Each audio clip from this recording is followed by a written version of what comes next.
Hey Blake, do you know what happened December 7th, 1941? No, what happened? Hey Giselle, do you know what happened December 7th, 1941? No, I don't.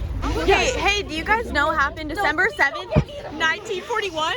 Do you know what happened December 7th, 1941?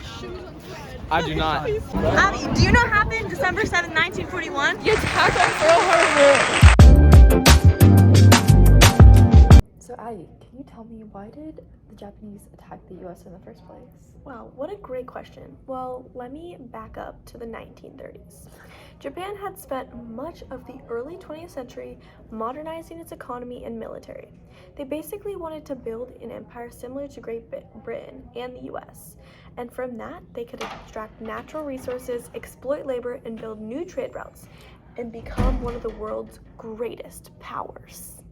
So Addie, can you explain to me why they didn't become one of the world's greatest powers? What a great question again.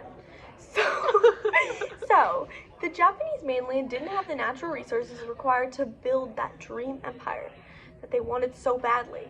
Japan needed to get more coal, iron, and oil to make its ambitions a reality. Wow. Japan set out to increase their resources by looking toward European colonies off of Southeast Asia.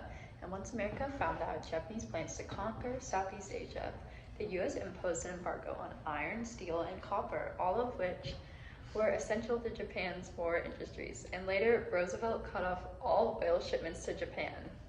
Japan lost 94% of its oil supply and decided that the only way they were gonna get out of this crisis was by force.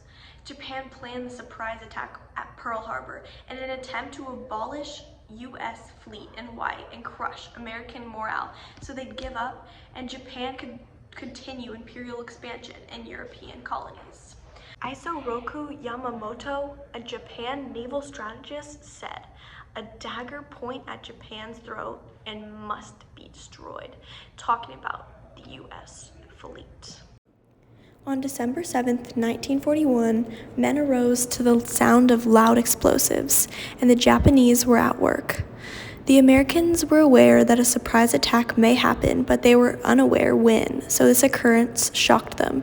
In merely 2 hours, Japanese damaged 19 ships in Pearl Harbor, and approximately 2,300 Americans died, and over 1,000 wounded, a devastating moment for American history.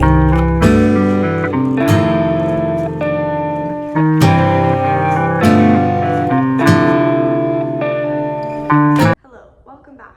So today I'm here with the history professor at J. Sarah Catholic High School, and she's going to tell us why the bombing at Pearl Harbor was a major turning point in World War II. If the Japanese hadn't attacked Pearl Harbor, the United States would have never entered the war, which would have dramatically affected World War II. If the US never entered the war, it is possible that Japan could have expanded their rule across Eastern Asia. And since America had a very strong army, their decision to join World War II greatly affected the rest of the countries involved.